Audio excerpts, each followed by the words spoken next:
хааны эрдэнсийн манаач сүнсэнд хорлогдоод галзуурчээ. Урд их говийн их цан хэмээх гүгүр илсэн манхны өөрт баяраа авраг гүрүүлүүдийн яс үзэж зогсноо хайж аваа тэмээгээд урандах санаатай манхан дээр мацж харав. Нэлх ногооны үнэр сингэнэж унаар татсан тунгалаг сайхан өдөр алсын зэрэглээс хүмэлзээд эргэн тойрон их усны гүнд байгаа юм шиг санагдахаж. Баяраа "Хөөе, энэ ёстой л нэг заан шиг гүгүр илс юм да" гэж бодон ээжтэйш дурандав. Гэтэл тэмээ битгийхэл тэмээний бүх гэж андуурам бутаж үзэгдсэнгүй. Гагцхүү нов ногоон талд хар сүлт зээр нэг нь нөгөөгөөсөө өрсөх адил уралдан байж шимт ногоо зулгааж аваад л үзэгдэнэ. Тэр юу ч үзэгдэхгүй учраас морь руугаа явах санаатай эс туучин бууж явтал өмнө нь том хар ирээмогоо цогноогоод цагаргалан байгаа нь үзэгдэж гин. Тэгэнгүүт тэр зочиж "Хөөе чи юу блэ?" гэж бодон зог туст сайн ажиглавал тэр могоон доор шар төмөр гялалцсан үзэгдэж гин. Баяраа угийн хинэггүй нэгэн тулж авсан шилбүрээрээ могоог холоо үсэртэл итэж орхиод тэрхүү гялалцсан шарын мийг нь авч үзвэл эмэгтэй хүний өсний дараалга байж гинэ. Аваад үзвэл шүр, сувд, оюун шигтгээтэй алтан дараалга байж гин. Тэгэнгүүт тэр "Сони юм да. Энийг хэлсэнд булагтчлгүй байж л байдаг" гэж бодон эргүүлж тойруулж үзвэл үнэхэрийн ховор нэнтэн эртний эрдэнэж. Түүний дээр могоо байн хөвчдөг бололтой өнгөн гялалзаж илэгдэн мөлийч гсэн байлаа. Баяраа алтан даруулганаас хараагаач салгаад могоо руу харвал тэр илс рүү шургаж зөвхөн сүүл нь гоцолцоод лалга болж. Гинэт тэр яарч алтан даруулгыг өөртлөөд морь руугаа гүйжчтол олон могоо морийг нь тойроод цогноочихсан хатхуураа гялалзуулан цоргих адил өөдөөс нь ширтээд байжж. Тэр эднэрийг чинь бүгдийг нь шилбүүрээр бэцбэц цогчих л доо гэж бодоод шилбүүрээ далаатал нөгөө могоонууд час дугралдаад бүгдээрээ түнлөө өсрэхээр завдан биеэ эвхэн мушгирч эхэлж гин. Хэрэг бишдэж байгаа гадарсан баяраа эргэж махан ууд авираад алтан даруулгыг байсан газарт нь буцаагаа тавив. Гэтэл хажууханд нь нүх гарч байгаа юм шиг эс доошоо урсаж байснаа нөгөө хар ирээ могоо гараад ирж гин. Баяраа хинэггүй боловч цаад наадахыг бодохдоо ирж тул "Уучлаарай, та алтан даруулгаа буцааж авна уу? Мөхөс би алдаа хийх шахлаа" гэд гурамтаа мөргөөд морилгоо буцаад очиж гин. Энэ удаад морийг нь тойрсон нөгөө олон могоо байсангүй. Тэр мориндоо мордоод эргэж харвал өнөөх могоо байсан газраа цогноосоор л байж. Баяраа тэмээгээч ирэхэ болоод шууд харьсан бөгөөд тэр шөнөө дэмийртэл халуурч хоноод тэр өдрөөс хойш яг л могоо шиг час дууран орон дээрээ ивхрээд байх болж. Аргаа барсан гэрийнхэн нь нутгийн өвгөн лам гомплыг даалж баярааг үзүүлтэл тэр бээр их эрдэнсийн сан дээр орж идэ. Эрт цагт Галдан хааны цэрэг Эрдэнэ цуг цөлмөөд энд авчирч алт эрдэнсийг нь булсан гэлж дуулддаг юм. Тэр чин билүү? Олон зуун жил түүнийг мансан сүнс могоо болох тохиолдол бий гэд гүрэмхийж лус аргатаж олон 10 заслын ном уншиж өгч. Баяраа өнөөхөр амьд байгаа бөгөөд талбын мдээгүй болж ухаан санааны гажигтай болцоход шарнаар борох хоногийг өнгөрөөж яваа юм гинлээ.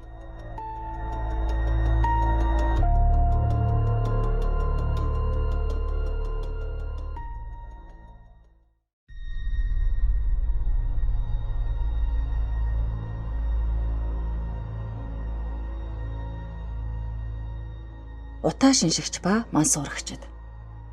Нийслэлийн цагдан сэргийлэх хороо 1922 оны ихээр хар тамхичтай эвлэршгүй тэмцэл зарлаж цагдаа нарыг маш зохион байгуулалттай тэдний эсрэг тэмцэлд оруулсан байна.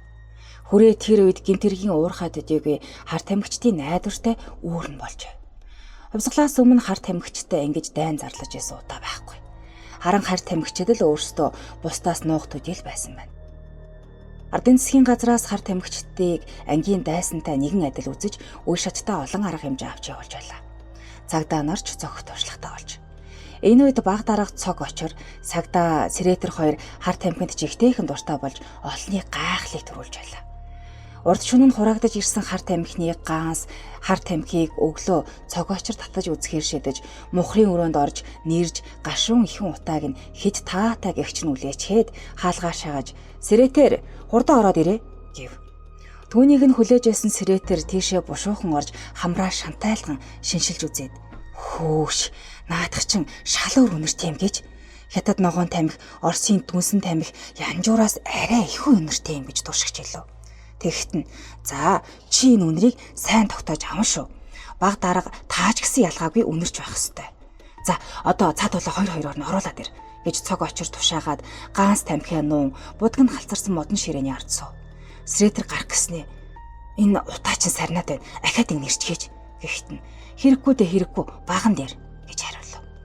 Сретер хаалгаар шагааж эргүүлд гарахаар шар хантаазаа өмсч байсан хоёр залуухан цагдааг дуудан оруулж ирэв.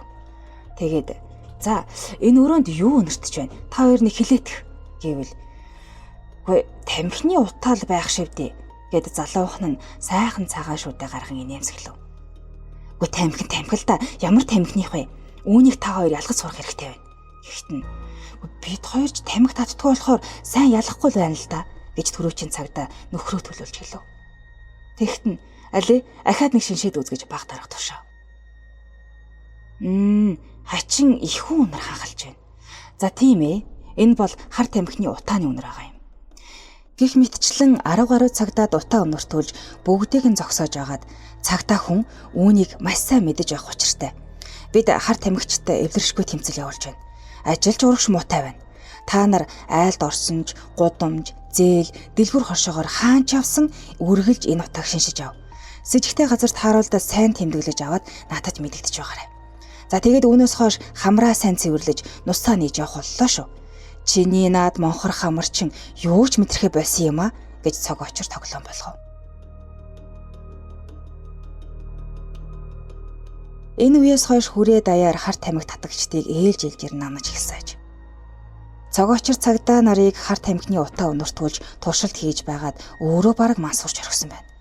Нүд нь анилдаж, нойронж хурж, толгоо нэргэж эхэлж. Тэгээд за да би ч мансуурч явах шиг байна. Жаахан дуг хийж авъя гэж цог очир хэлээд ившээхэд Сретер сугдан босгож баг дарга та салхинд бушуухан гар гэд аваа гарч. Тэр хоёр орой хятадууд олноор суурьсан хүрээний нэгийн өстөх гудамжаар оройжин сэлгүүчиж утаа шаншиж явсан боловч сэжигтэй гэхээр юм юу ч мэддэхгүй байлаа. Аргалын цэнхэр утааны хүч шиг үнэрийн хажуугаар нүүрсний гашуун утаа самсаа горсгоно. Шүн дундын үед ашгүй танил бус содон үнэр хахалж байгааг Сретер шиншиж мэдсэн байна. Тушаал ёсоор баг дарга цог очирт хэлэв. Цог очирч хүч ирээд орхоор болж л дээ. Зузаан банзыг тавлаж хатсан хүнд нүсэр дааман хаалгыг төмрөөр имдсэн хуруун чинээ тав хадаастай явган хаалгыг онгойлох арга болсонгүй. Бүдүүн шургааг зааж завсар чөлөөг шавраар чигжиж хийсэн хашааг давах аргагүй аж. Ардын цагдаа муу шиг өсөрч дүүлж ямар ч саадыг давдаг байх ёстой гэж цог очир хэлээд бушуухан гэж шавдуулв. Харин одоо жинхэнэ цагдаа бүр цагдаагийн баг дарга гэдгийг өөрөө амьдрал дээр харуулах ёстой учраас цог очир хашааг нэгэнтээ тойрж үзснээ. Queen яг Батгүнгийн засан сайжруулах шиг шөрөөн хашаа юм аа та гэж уулгаалтав. Тэгтэн Сретер харин хоёулаа шат тесттэй явмаар юм байна гэж хариулв. За хоёулаа ямар ч байсан давъя. Чи миний мөрөн дээр гарч дээшээ өвсөргөж хашааны болонд овоорсон шороон дээр гарч зогсов.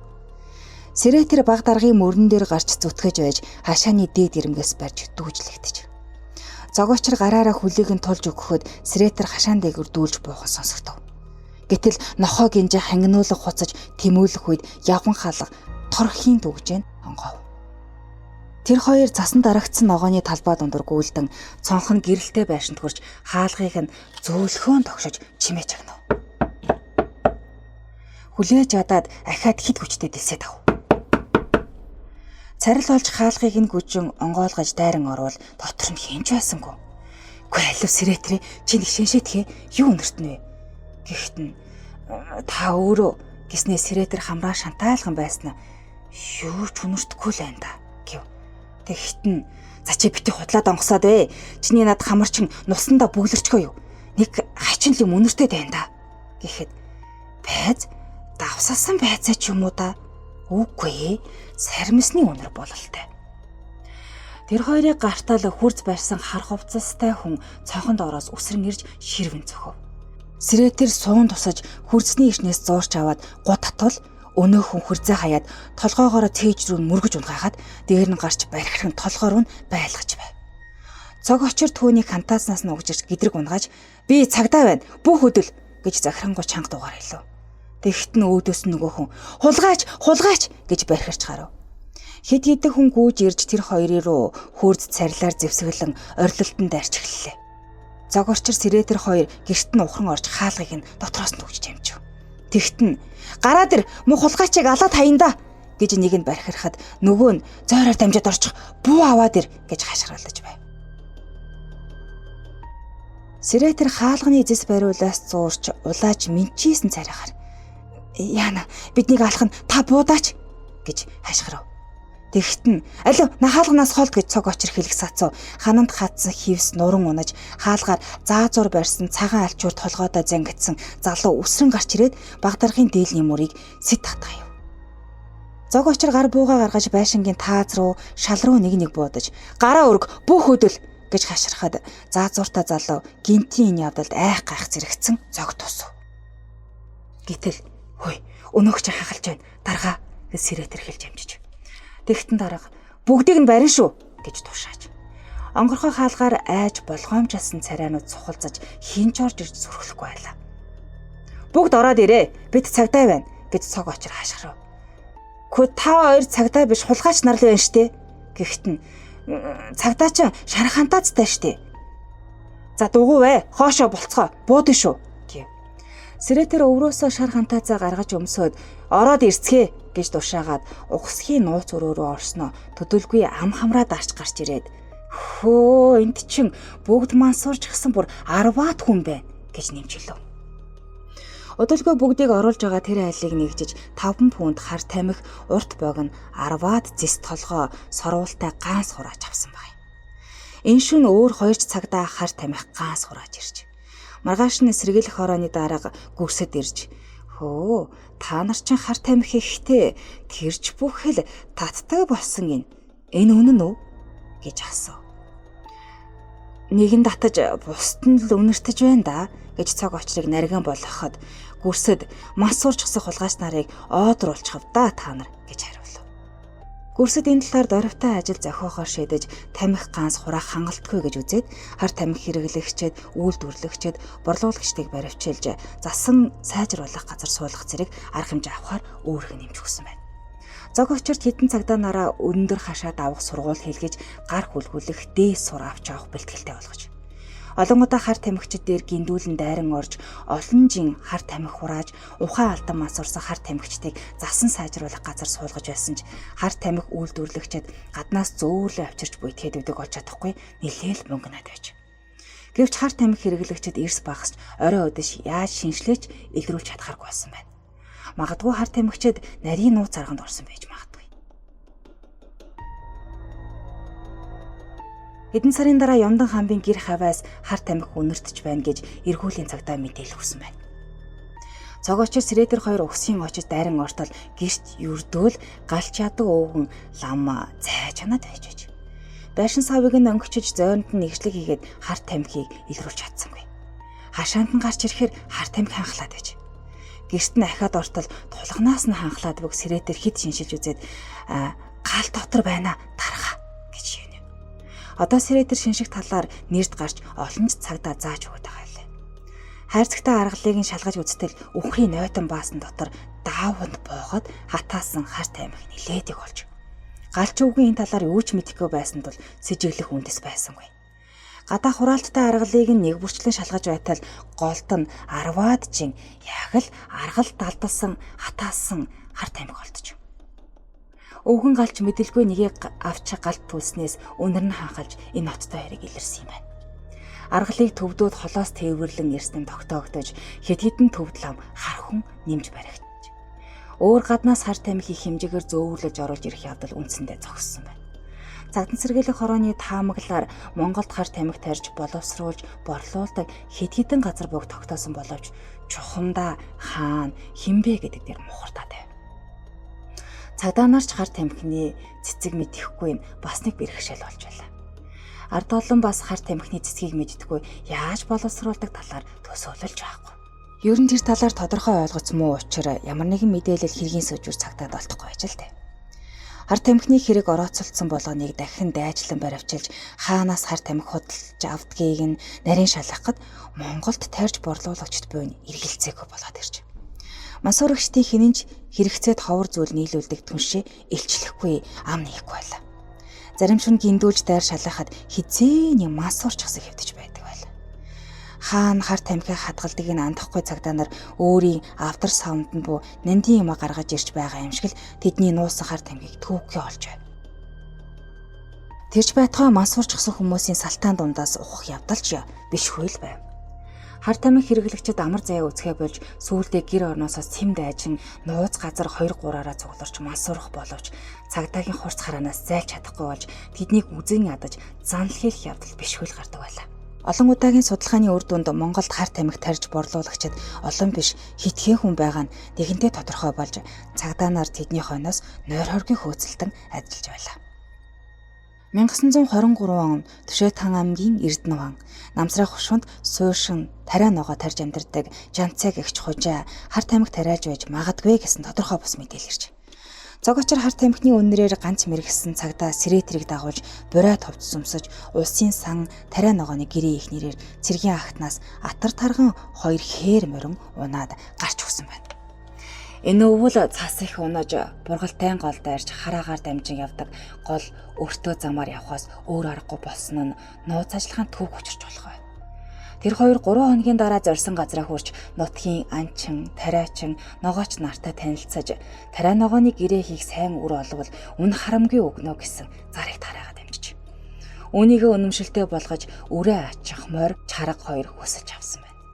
Өвөл айлуудын үр тариа төмөс ногоо зойронд байх тул тийшээ харгүй нэвтэрж цог очир үзэж сонжих Сэрэтэр шинжилж байлаа. 2 дахь өдрөө тэр хоёр цагаан бичээчинд морилж үүрийн 8 хийх бэлэн тариа ногоо худалдаж авах яриа үсгэж л дээ. Сэрэтэр тэднийд ороод л хамраа шантаалган шиншээд баахан худлаа хийх ханиалгасан байна. Энэ нь сэжигтэй байна гэсэн тохио байв. Цагаан бичээчийн царайж архах хар тамхичин болохыг илчилж байлаа. Цог очир гинэт яриагаа өөрчилж хар тамхи 2 жин авах гэж ирснийг хэлэхэд цагаан бичээж хаширлаж ёор халгаахгүй байж. Сүүлдээ цог очир цагдаа гэдгээ хэлж гэртэн нэгжлэг хийж 10 жин хар тамхи хараахан боловсруулж амжаагүй хатаасан хар тамхи 2 хайрцгийг олсон байна.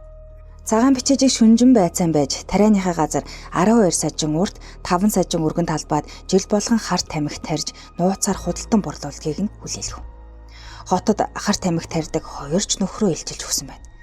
Түүнийг шүүхэ шилжүүлж 75 лангаар торгон шийтгэж.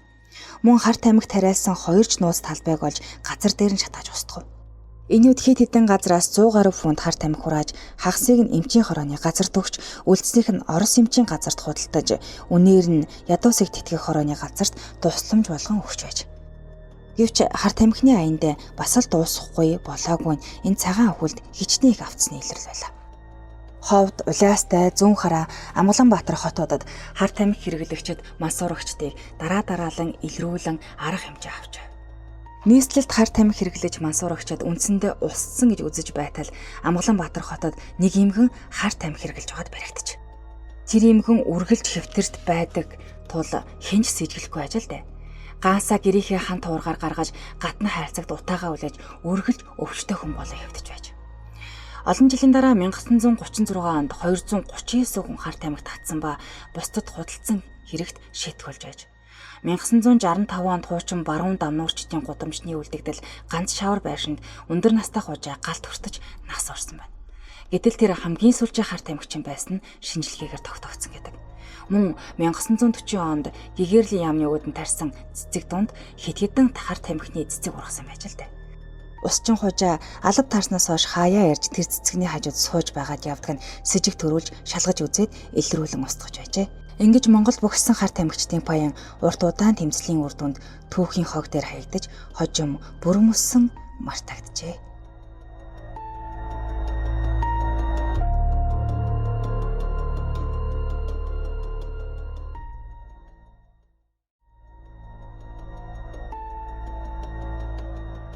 Эр нөхрөө алсан бүсгүйтэй суух гээд нөхрийнхээ сүнсэнд хорлогдов.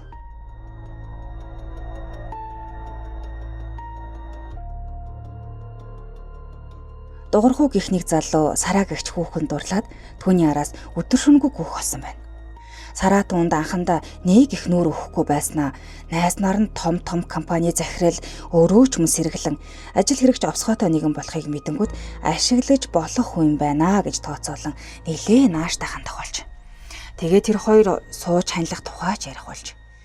Дуурхуу Сараагийн тухай бараг юу ч мэдэхгүй. Сараагийн ярьснаар манай аав нэг яамны газрын даргаалтай. Харин ээж маань их юмч гэсэн яриаг бодон бас ч гэж дээгүр албаашдаг хатамтай болгоно гэж дотроо битүүхэн баярлаж байв. Тэр хоёр уулзах болгондоо л баардан ууж хүлч хүрхдэг аж. Дугурхуу ийм маягаар олсон хийдийгээ өрхөн хэцүү байсан ч Сараатай л сууж байвал бусд нь хамаагүй гэсэн тэнийг бодлоор өөрийгөө зоогож байлаа. Сараа жихний өөж даруухан бүсгийн төлөвтэй нэг их ууж согтуурахгүй байдаг байснаа 2-3 сарын дараагаар огцом хувирч Дугурхууг байнга л уруу татан ууж аригдах санал тавьдаг болов. Тэгээд нэг өдөр Дугурхуутай уулзаж баардаж тансаглах тухай саналаа айлгээд "Яана, найзад нь мөнгө байхгүй" гэсэнд Сараа ихэд уурлаа. За тэгвэл баяртай. Ирчүү та нар ёстой хаяа муутай хүмүүстэй гэж нэлээн агсар хянцтай болоод ирэхэд нь Дугурхуу сандран шалдаа бууж хүнээс мөнгө зээлээд дагуулan гарсан байна.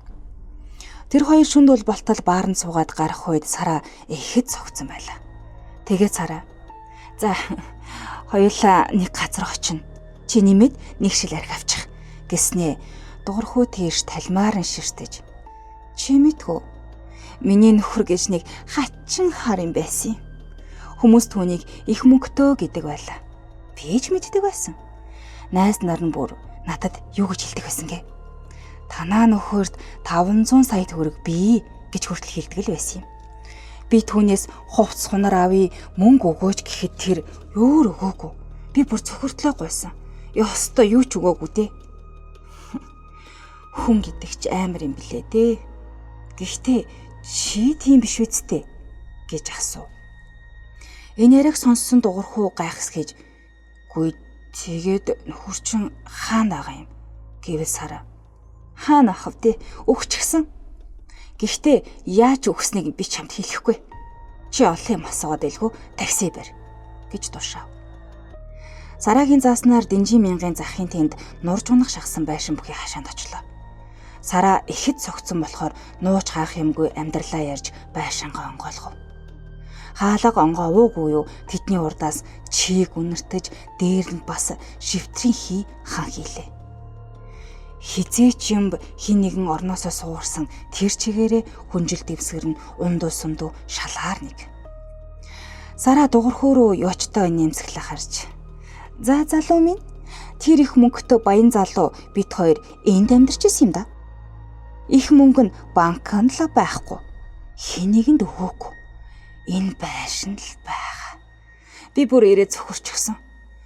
Чи магадгүй чекист-микистийн даалд авьяастай байж болох л юм. Юу н маргаашнаас хоёулаа ярил хийндэ. Олбол 500 сая төгрөг олно. Мэдүү чи гээд. За чам шиг амны саллаа арилаагүй залуу юу ч мэдэхгүй л дээ. Одоо би чамайг захирна. Дургу хөрвөл баян залууг алдаг шигээ алчихын шүү гэж тоглосон шинжгүй хэлээд арх өөртөө аягалж угаад үлдснийх нь даалт хийж. Энийг цааш нь тавьчих. Би айхтар шаарддаг юм. Маргааш унаа. Одоо унтъя гэд нөгөө хүнжил гудсан дээр хөвцснээ босч гуйвсаар том төмөр хувинд бие заслаа. Нүд хорсосон нөгөө шивтэр эндээс л гараад байсныг Дугурхуу сая л ойлгов. Сараач түтгэн унтаад өглөө. Дугурхуу аргаа ядахта хаалгыг нь онгоолгож хэсэг суугаад нөгөө хувинтай гаргаж асгаад хувинг нь гадагшаач болоодчих.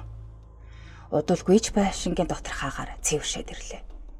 Тэр Сараагийн дэргэд хөвтөвч биш, суугч биш, хоёрын хооронд байснаа согтуг ярихэнд нам унаад өгч. Гэтэл шүн дунд хин нэгэн түүнийг заамтахад сэрв. Сэрээ тартал түүний өмнө сэгсийсэн үстэй нохоо гэхэд нохоо биш. Хүн гэж хэлхийн аргагүй амтан зогсоод урт хумстай хухаа ясан сарвуугаараа заамтчихсан байж. Тэр энэ эгч биш, архирагч биш гэмээр сонио аваа гарган гадаа хайсан хувингийн үнэр шиг муухай үнэр амнахасаа хаалуулна. Айсандаа юу болж байгааг ухаарч амжаагүй байтал тэр амтны хүмүүс маханд нь шигдэн заамдснаа чангалан боож алга шинжтэй болоод ирв шүү. Их айсандаа дуурхуугийн согтууж гарчгаж. Тэр байр хачин дүрстэй амтэн лөө амт тэмцэн өшгөлөн дайрсан боловч өшгөлсөн хүлд нь юу ч оногдохгүй байлаа. Тэгсэн атлаа боомлсон сарвууных нь ирч чангарсарай. Байшингийн доторх бүдэг гэрэлд бүх юм үзэгдэхөөгөөд муухай амтны өсийг ч тоолж болохоор тоо тарагдчихэ. Тэр амтанд дуурхууг орон дээрээс татаж шалан дээр унагахад ард нь хөвтсөн сараагийн бие нүүнүцгэн сарны гэрэлд тоо тарагдана. Амьсгал нь хариугүй боогдхийн даваан дээр дуурхуу архины шил шүүрч аваад нөгөө амтны толгоор нь буулгаж авлаа. Жухамдаа тэр хий үзэгдлийн толгоороо биш ширээний өнцгөлд эсээд авсан тэр. Архины шил бут тусарч тасхийг чимээнээр согтуу хөвтсөн сараа угсхийн босч гэрлээ хасав. Босч ирэнгүүтэл нүцгэн байгаагаа мэдэрч "Хөөе, чи миний хувцсыг талиад хүчрхийлсэн" гэж дуурхуу руу дайрч гарав. Үнэнийг хэлэх гэсэн боловч тэрхий үзэгдлээс ялгаагүй ашиглаж "Би чамайг зүгээр өнгөрөхгүй дээ. Би цагдаа дуудана" гэж сүрдүүл сандрагав. Аз олоход дутуу уугаад орхисон аягтай арх нь харагдаж түүнийг нь авч өгвөл залгилаад баг зэрэг тайвширч "Хөөе, чи гараад би цасах хуваа аваад ир" гэж залгидав. Дугуйхуу хуван авахар гарсан боловч хувийн дотор өөрийгөө боомлж хөнөөсөн хачин амтан байгааг хараад үхтлэн тэр чигээрээ хашаад аван цугтаад яваад өгч. Тэгээд сараагаас цугтан бүр хөдөө орон нутагт шилжсэн байна. 500 сая төгрөгнөөс өөрт нь юу ч өгөөгүй гэж эр нөхрөө ягуутгсан сараа тэр оромжиндоо нөхрийнхөө сүнстэй одоо ч цуг байгаа бөгөөд нөхрийнхээ сүнс гэр доторх жорлон болсон том төмөр савны давхар ёроол хооронд хийсэн их мөнхөндөө хорогдон байхын зэрэгцээ сарааг шүн бүр унтахт нь хажуухаар нь хөвцсээр. Тэгээд сарааг дагаж тэнд очисон хүн болгоныг айлгасаар байгаажээ.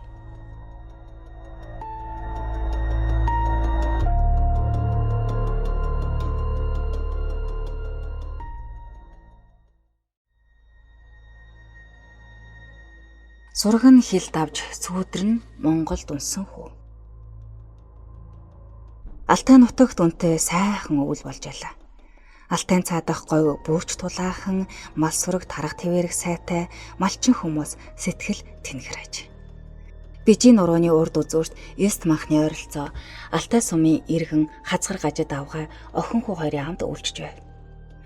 1946 онд гажид авгаан ир нөхөр гүрсэд охин наран цэцэг хүү жигжиг сүр нарын хамт хятадаас хил давн нүүрж Монголын харьяат болж. Хэдэн жилийн өмнө нөхөр гүрсэд нь учир үл мэддэх шалтгаанаар нас орж гажид авгаа бэлэвсэрсэн ч газарцсангүй. Малын захтай учир хинээж дуртахгүй амьдарч байлаа. Хүү жигжиг сүр нь өдөр болгон хонинд явна. Игч наран цэцэг нь хайртай ганц дүүдээ амиа тавина. Бэлчээр дээр нь өдөр болгон идэх юм аваачиж өгч тоглож наадна. Ойр хавьд нь айл хунарч байхгүй, чон нохой тайванж, эгч дүү хоёр хонь малаа эзгүй тавина л гэж байхгүй. Малч ажилсаг аж. Жигжид сүрэн хүү орой хоноо хотлуулж ирэхдээ заавал аргал түш төгж ирнэ. Харин ээж нь хүүгээ аашилж загнан зодож нүтгэхэд эгч нь ганц дүүгээ өмөрнө. Ороогийн шар өдөр борхоног ээлжлэх тоолонгоор ирж аваа урин цагийн аяс сэтгэл гэгэлзүүлж улиран одож буй өвөл ул болон хуучирч байлаа.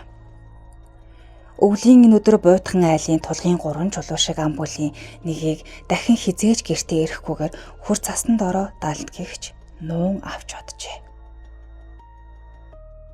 Нар тусч жавар намдахад жигжид сүрэнхүү хоноо бэлчийн бургасан шилбүрээ барин явж одож. Эгч нь үдийн үед шар тосон зурсан аваан гурал авчиж өгөв. Хоёулахнаа манхны нөмөр зэрэгцэн сууж гурлаа эдээд жаал тоглож авч. Хоёул өндөр манхруу уралдан гарч гулсан бууж тоглосоор лайлаа. Тоглож наатахад цаг хугацаа нэг мэтгэд өнгөрч наран цэцэг дүүгээ хоноо хотлуулж эрт очихыг захиад арга дүүрэн аргал төвсээр гэрлэлөөгөө харж. Охиныг очиход ээж нь тарих толгоогоо загнаж "Хөөе чи тэнд ирхэлж байсан дор эртгэн ирж цаас хайлж мал усалсангүй" гэж шанагаач болоодож. Ээж нь өрөөсөө хөл муу тул уурлахтаа дандаа ойроо байсан юмаа чулууддаг тул хүү охин хоёр нь бултаад суучгаж. Ээж нь тэгээд номхорж нар хийвэхээс өмнө хонио хотлуулж ирэхээр явж.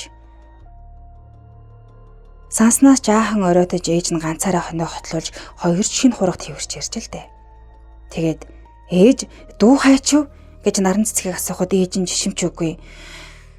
Мэдгүй бууран тайлгаа унаад хилд аваад л явчихлаа гэж хариулсан байна. Яагаад хилд аваа явчих вэ? Тийшээ хамаагүй явж болохгүй штэ гэвэл хаавтгаа ойртож ирэхийг хараад ингээ алдаж магадгүй хөөе гэд харсаар байтал хилд аваад явчихлаа. За хүнд битгий хэлээрээ чи бит хоёр л хэрэгт орно шүү. Тэгээд ч дүү чин хилд авж төрж өссөн нутагтаа очно гэж өглөөд байдаг гэсэн юм. За яхаараа болго цаашаа гэсэн байна. Наран цэцгийн гинхэн цайлган сэтгэлд хар бууж оройжин чимээ чагнаж орж гаравч хайртай ганц дуун ахиж ирсэнгүй. Хамгийн сүүлчийн удаа тоглож наадсан манхан дээр өдөр болгон шахам гарч алсыг харна. Хавтхан сүрэг хүрэнтэн орог бүрн хөөцөлтөн тахилтах нь харагдана. Цагаан зэр шаргалт нь алааж наацаа шавхад цайвар шаргал бөөрн тоторно. Наран цэцэг хоноо хариулах зураа хилийн цэргийн дараа хурандаа зундуу гэдэг хүнд энэ манай дүү бууран тайлгаа унаад хилд аваад явчихсан гэх юм та үзэж хараагүй биз гэж асуусан байна. Хилийн цэргийн хүнд хүү хилд аваад явчихсан гэдэг үг их л хурц дууссан байна. Хил дээр мөр огтлолбол үнэхээр хилд авсан хідэн хавтхан мөр дунд Монгол тэмээний нэг мөр байна гэсэн мэдээ ирж орц руугүй алга болсон хүүд мөн хүү аах тогтоож. Наран цэцэг хүнд огт итгэсэнгүй. Хавар болж гажид авгаа бижийн нуруунд улам ойрхон буухад хэдийдэн айл ойрхон байлаа. Наран цэцэг сумын дарга дүүгээ орц руугүй гинэд алга болсон учрыг хэлж сураг гаргаж өгөхийг хүсч. Энэ явдал удалгүй Говьалтай аймгийн цагдаагийн байгууллагын сонорт хүрв. Гажид авгааг очид байцаахад манайх 1946 онд хилийн цанаас нөөж ирсэн учраас хүү шинэ нутагт газар даасаагүй. Танил хүүхдүүдээрээ очно гэд бууран тайлаг унаад хэсэг хавтгаан дунд нуугдаад хилд аваад явчихсан гэж хариулсан байна. Харин охин наран цэцэг нь тэгэхэд буур орж байсан үе болохоор манай бууран тайлгийг айл аваад явчихсан байсан гэж хариулсан байна. Гажид имгэн Говьалтай аймгийн төвд авчирч хорж дахин байцаасан боловч өнөө хүүгээ давтаж хэлсээр л байж. Хүүгээ алсан гэх ямар ч нотлохоогүй учраас ямар нэгэн асуудал тавьж болохгүй байлаа. Ахлах төлөөлөгч Мэждийн Санги Шарвын хамт Чулуунбаат энэ эдрээтэй асуудлыг газар дээр нь эцэлсэн шалгахаар Алтай сум руу явж. Зум болж газар дэлхийн номиногоо өнгөөр гоёж Алтайн уус, Цэлгэр хүндий уутан тал үзэсгэлэнтэй харагдгааж. Тэр хоёр 400 км газрыг туулж Алтай сум ороод тэндээсээ явж Бижийн нуруунд хүрч бууран тайлаг авсан гэх айлд очиж тайлаг хилд аваагүй болохыг нь тогтоов. Айлууд Бижийн нурууны хэрд цусландаа гарсан тул халуун говьд нэг ч айл байхгүй тийшээ явж гажидын өвлжийг шалах хэрэгтэй болов. Хэсгийн төлөөлөгчд орж болон сумын нарийн бичгийн дарга, багийн дарга, зураач залуу, гажидын охин наран цэцэг нарыг дагуулan майхан сав, ундны ус гээд 3 тэмээ ачаатай Бижийн нуруунаас мянганы хойд уулын зүг хөдөлсөн байна. Халуун нарийн говийн илс хайраг улаатлаа халж гөрөө сүргээрээ тааралт хаагаад хавтгай хулангийн сурагч багширч байлаа. Зэрэглээн донд их далай цэлэлзэж ангад загсан хүмүүсийн хорхоо хүргэнэ. Өдөржин явж бүрээ болоход буудал чоноод өглөөр цаашаа яараа явцгаав. Маргааш оройхон гажидын өвлжөнд хурж хоноод өглөө эрт наран цэцгийг дүүтэйгээ хамгийн сүүлд уулзаж 10 гурал өгсөн газар очиж хоёр хэсэг болон эрлийн ажилд орцгооч. Санги Шарв Чулуунбаат хоёр төлөвлөгөө зохиож 3 хоногийн дотор эрлийн ажиллагаа дуусгаар тохиролцсон байна. Санги Шарв Чулуунбаат хоёр нэг хэсгийг ахалж төвөөс гадагш наривчлан үзлэг хийж эхлэв. Чулуунбаат өөрийн хэсэгт орсон наран цэцгийг цаг ямаг цэмхэн ажиглаж хараанаас гарахгүй явсан байна. Эхний өдөр ямар ч уулмөр хэргийн гэмээр баримт олсонгүй өнгөрөв. Хоёр дахь өдөр өглөө нар хөөрсөн хойно Чулуунбаат сумын нарийн бичгийн дарга хоёр хадны завсраас нэхийний тасархаа гэмээр эсвэл дээлж гэмээр юм чулуунд ороод сухаж байхыг олж харсан байна.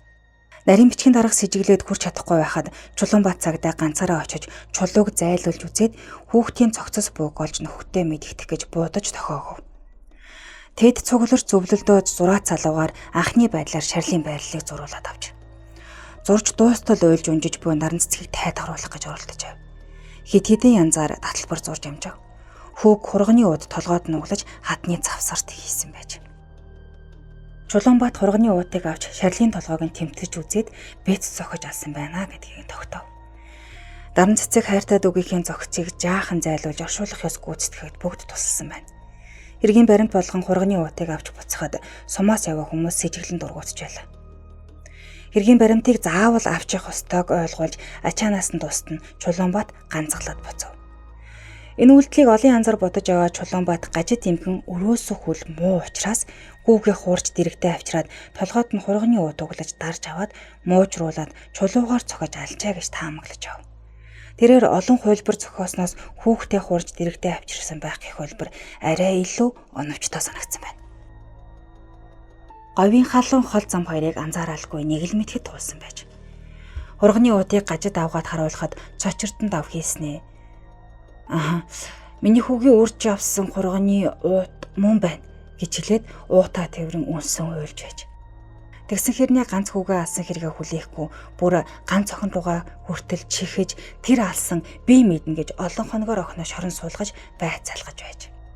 Тэр аваал нөхөр гүрсэдтэй 2 удаа хоол унданд нь хор хийж өгөхөд золоор амь гараад дараа нь салж хөндөрсөн ч учир битүүлгээр нас орж. Хүмүүсийн ярилцах нь гаждын нөлөө байсан гэдэг. Хүмүүс хазгарын агвахаас их айдаг байж. Гаждад хууль зохиох шийтгэл оногдуулахад хар цагаан дуугаж зөвшөөрч толгой тохиж байж. Хилт авч ирсэн учир бол тэндээ хүн алсан ноцтой хэрэг үйлдсэн байхаа гэдэг яриач байдаг юм байна. Ортойч гэж үздэг аж. Ийм нэг хатуу сэтгэлтэй их хүн Чулуунбаатыг цагдаагаас хурандаа болсон амьдралын урт замд дахин нэг таарсан гин.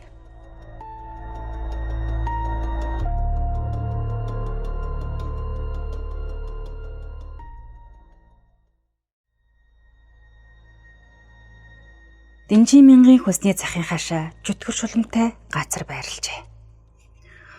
Монголчууд Шарлийн газраа шүн орой бүүхэл гигэн цагаан өдрөөч зүглэх төргөө уламжлалтай байсан.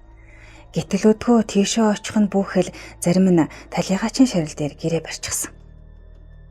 Уг нь Монгол орон асар уудан бөгөөд арайч хүний шарил дээр ханаа ширлэгтэй тулаагүй таймаар.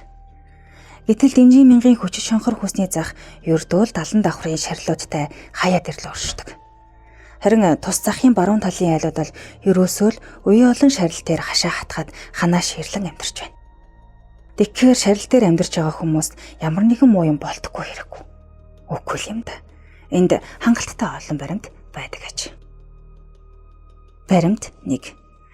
Баасанчав гэдэг эдэрхэн ир ус суугийг ашиглалтын газар ажиллаж агаад 90-ад оны эхээр орон тооны цомгтголоор ажилласаа халагдан амьдрахын эрхэнд Дэнжин мянган хүнсний зах дээр жаалжуулым зарж амьдрах болж. Нэгэн тал амьдралынх нь гол их үүсвэр зах болсон учраас толгойтод байсан хашаа байшингаа зараад хүнсний захын ойролцоо буухаар болж л дээ.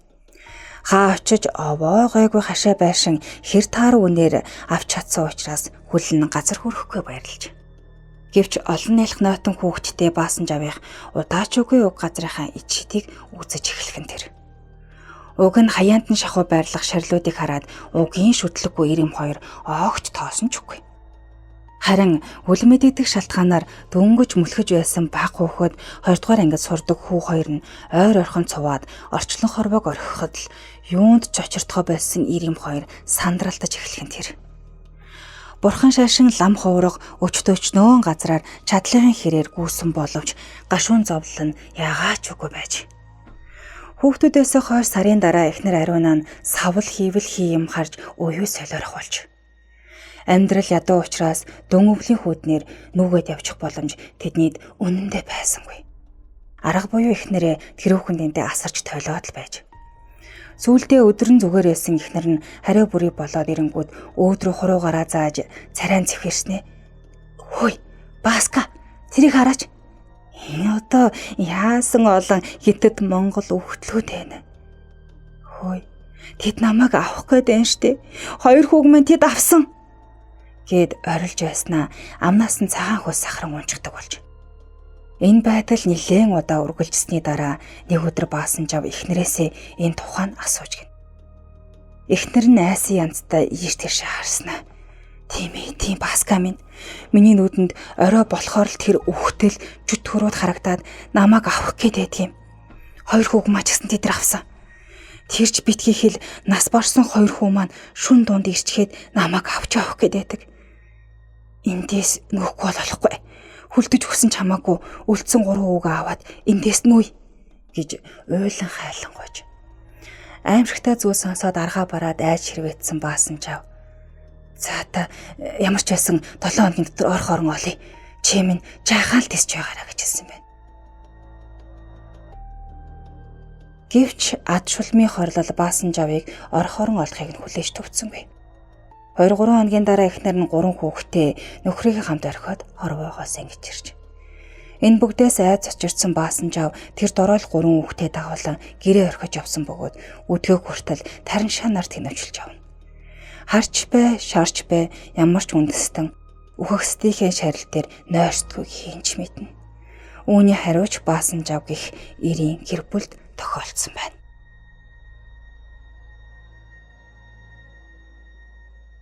Баримт 2.